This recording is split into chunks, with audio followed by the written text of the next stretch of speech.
You should be proud of yourself for wanting to make it this far, to wanting to let go of something. It takes an incredible amount of effort, an incredible amount of strength to look back on your life, the people, situations, and or things that no longer serve you. Realize that they're currently in the present, and then decide to just drop those completely. This might even be you. Maybe there's something about you that you no longer like that's getting in the way and you wish to let go of it completely. This is no easy process. By any stretch of the imagination, it's not something that a lot of people do. If it was, everyone would be doing it.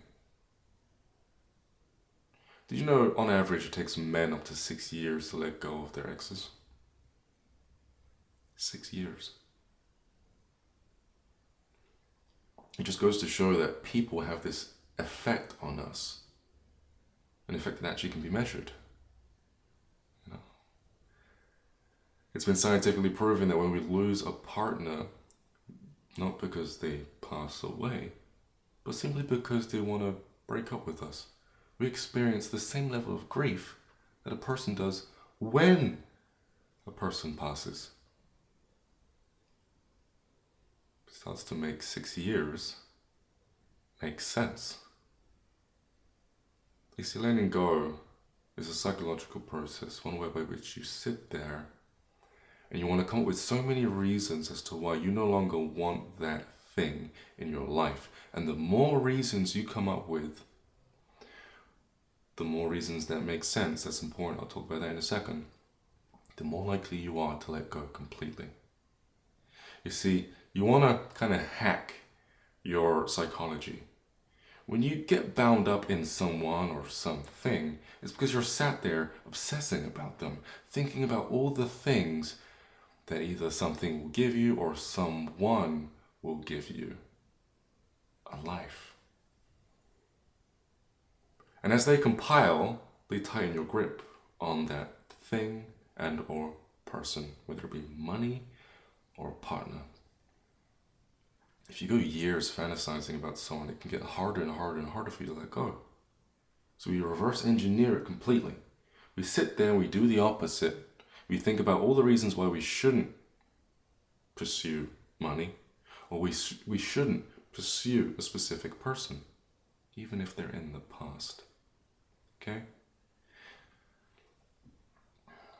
Maybe you didn't get along. Yeah? Maybe there were things you didn't like about them. Lean into that as much as you can, rather than the things you did like about them. Over time, your psychology will start to change. When it comes to money or status, a lot of people have status issues, especially within the male community. We're status driven. Well, rather than thinking about all the things that status would give you, completely possessing your behavior, think about all the things having no status will give you. And make sure that they're better. Peace of mind. Less activity. You won't be talking to so many people, you won't be doing so much, it drains your energy. You can let go of status there. Okay? So we've just talked about letting go of a person, letting go of status. We've lightly touched on money, but it's all the same process. Think about the thing you want to let go of. And come up with the reasons as to why you shouldn't have it in your life. Now, eventually you'll complete the circle, as I call it. The circle represents that thing that you're trying to let go of. In the middle, there's you. Now, when you come up with a reason, you're coming out to the circumference of that circle, creating a straight line of logic out of that circle. You feel fine for a moment until you snap back into the middle of that circle, come up with another reason, come out to another part of that circle. Another part of the circumference. It's like you're shifting degrees every time you come up with a reason to stay away from someone and or something. Eventually, and it will happen eventually, it takes a while, but that circle becomes completely black because you've filled up that circle with lines. It might be a year from now, it might be 2 years from now. There is a way to shorten it. The logic that makes the most sense will set you free. Okay? In the same way that maybe someone tells you, hey, you're just built for each other.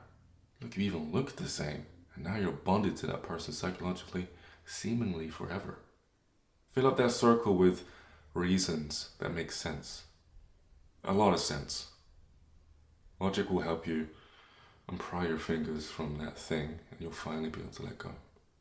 Now, during this entire process of coming up with reasons to let go of these things, you'll notice that you'll start to feel less and less attached, right? This isn't you distancing yourself from it, psychologically speaking. No.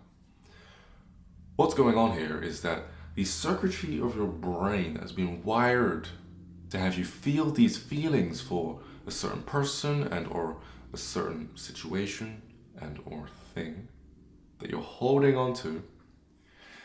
That circuitry that's dumping these feelings into your system is being dissolved. It's breaking apart because you're coming up with reasons to counter it. The neuroplasticity doesn't stand a chance. After a while, you'll find that it's easier and easier not to think about an ex or anything else. And you'll find that the logic that you're bridging within your mind will actually bridge new neural pathways, which will signal a different set of hormones into your body, making you feel so much more at ease with the idea of letting that person go. Yeah? You'll really know when it's working because you won't have thoughts driving you to that person anymore or that thing.